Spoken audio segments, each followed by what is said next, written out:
kanggo sira aksarane kalbu.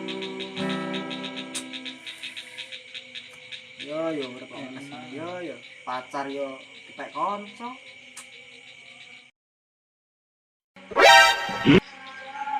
Oh, bajul e. Iya to, Mak. Kok ketok gelu tenan. Bawon riwon. Lagi putus mek pacarku kan aku.